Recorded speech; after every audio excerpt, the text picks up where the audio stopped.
एक गांव में दो बिल्ली थी। दोनों बहुत अच्छी दोस्त थी। दोनों साथ साथ ही खेला करती थी। एक का नाम था कालू और दूसरी का नाम था लालू।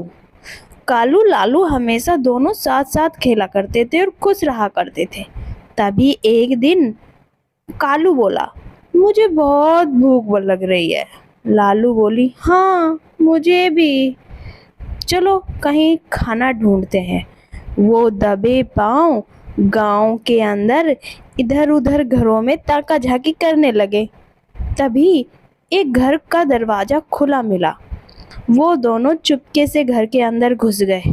उसने हांडी फोड़ी और हांडी के अंदर घुस गया और पास में ही मकान का मालिक आराम कर रहा था। उसकी आंख लग गई। इतने में कालू लालू ने कांड कर दिया। दोनों के दोनों ने मिलकर सारे घड़े फोड़ दिए, जिसकी वजह से मकान मालिक की नींद टूट गई और दोनों को बहुत मार पड़ी और घर से भागना पड़ा। दोनों बेचारे अपनी कमर सहलाते सहलाते। कालू बोला, क्या तुम्हें कुछ मिला? लालू बोला, नहीं। तुम्हें कुछ मिला? कालू बोला, नहीं। तभी उन्हें एक घर की खिड़की खुली दिखी। उनके दिमाग में फिर से एक आइडिया आया और उन्हें हल्का सा धक्का दिया। खिड़की पूरी खुल गई। कालू धम से अंदर कूदा। उसने इधर उधर ताका झाकी करनी शुरू की। लालू भी पीछे पीछे आ गया। उसे एक घड़ा बंधा ऊपर लटकता हुआ दिखाई दिया। जैसे तैसे मेहनत कर कर कालू चढ़ा और घड़े पर से रोटी उठाई और वहां से निकल दिया। अब वो दोनों एक सुरक्षित जगह ढूंढ रहे थे। तभी पेड़ की छांव में आकर दोनों ने चैन की सांस ली और इधर उधर देखने लगे, कहीं कोई उनका पीछा तो नहीं कर रहा है। तभी लालू बोला, ये रोटी तो मेरी है। कालू बोला, नहीं, मैंने इसे पहले देखा था, तो इसका मतलब ये रोटी मेरी है।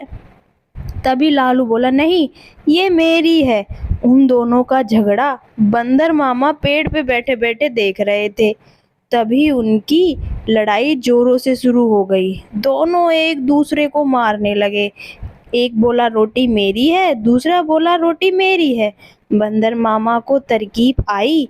पास आकर बोले, अरे अरे अरे, क्यों लड़ रहे हो? चलो एक काम करते हैं, मैं इस रोटी को तुम दोनों में आधा आधा बांट देता हूँ, जिससे तुम में झगड़ा नहीं होगा। बंदर मामा की बात कालू लालू को ठीक लगी। बंदर मामा ने रोटी को उठाया और दो भागों में बांट दिया। कालू लालू एक दूसरे की तरफ देखने लगे। वो खुश थे कि अब उन्हें झगड़ा नहीं करना पड़ेगा और दोनों को रोटी आधी आधी मिल जाएगी। तभी बंदर मामा की आवाज आई, अरे ये वाला टुकड़ा बड़ा है। बंदर मामा ने झट से एक टुकड़ा उसमें तोड़ा और खा लिया।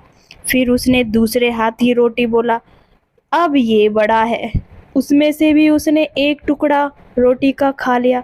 अब धीरे धीरे करते करते बंदर मामा रोटी को अपने पेट में ले जाने लगे। कालू लालू हैरानी से देख रहे थे। बंदर मामा ने रोटी खत्म की और झट से पेड़ पर चढ़ गया। कालू लालू देखते रह गए।